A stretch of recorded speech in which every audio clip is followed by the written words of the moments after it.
Good evening and welcome back to Prime of Midlife. It is Monday evening. Mandy's back at work. I'm very happy. And this evening we are talking changes and decluttering. Mhm. So we are going to have Kathleen home more often. And best tool in the world. She's 28 years old. She's not a wee girl anymore. But her bedroom has barely changed since she was a teenager. So I thought, well, if she's coming home more often, why don't we make it into more her grown up room? Do you know, like a wee bed sit with a couch and all that? So that was the thought that I had in my head. Then I've looked and gone, yep, I've still got shelves full of preps in her room. I don't have the 2 layers of shelves anymore. I've just got the one because I did try moving stuff out, but there's still the shelves in the room. There's still the top of her cabinet with all the cleaning products, etc., etc. So I go have to move that. And I don't know if you've ever tried thinking like that, because once you start with, I need to move that out of Kathleen's room. Okay, so to move that into my room, I need to move stuff out of there. And then there's stuff at the bottom of the stairs that's been sitting there for a while and it needs to get moved. And there's a unit in the living room that we could do without, so it needs to get moved, but it's still got stuff in it.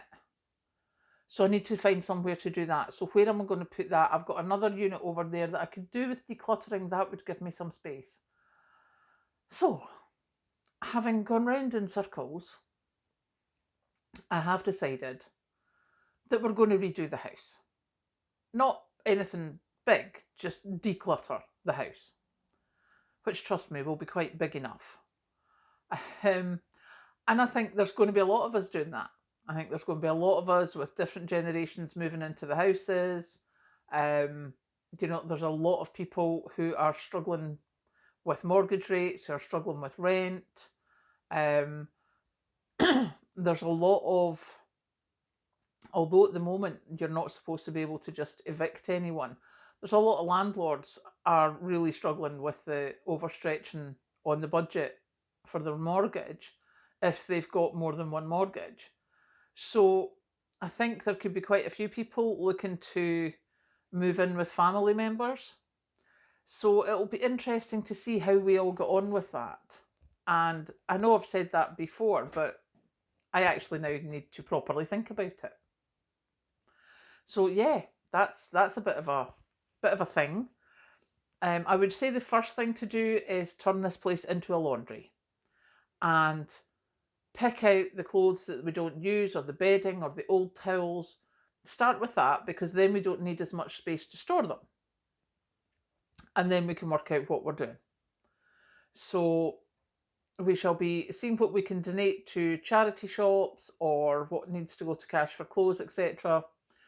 We'll see what we can do there, and then we will move forward, because hopefully we'll have more storage space. Mm-hmm. There was another thing that I read today.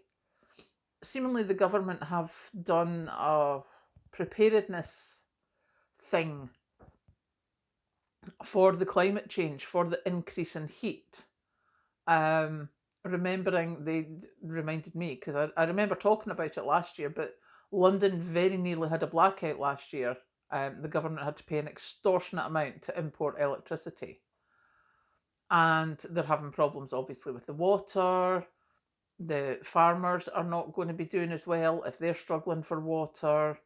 Our houses here, certainly in Scotland, were built to keep the heat in, not let it out. So if we're going to need to change that, that's going to be a bit difficult. Or what about running aircon? Is there going to be enough electricity capacity? If a lot of people put aircon on, definitely water butts. Get your water butt, the thing that takes your water from the downpipe, because you can use that for watering the garden. You can use it for throwing down the toilet if your water's off.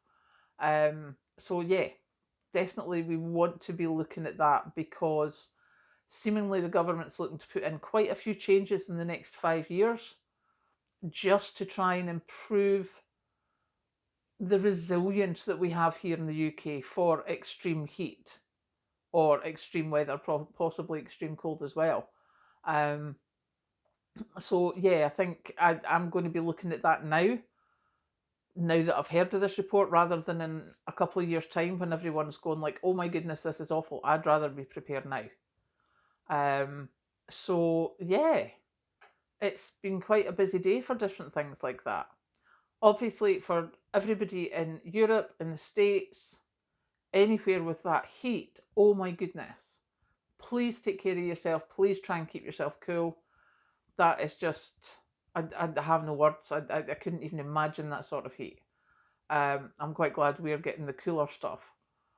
But seemingly in August, we're supposed to get a bit warmer, so I will be getting ready for that. Many, many ice cubes, shades down on the windows, etc. So, yeah, take care of yourself, look after each other, and I'll catch you later.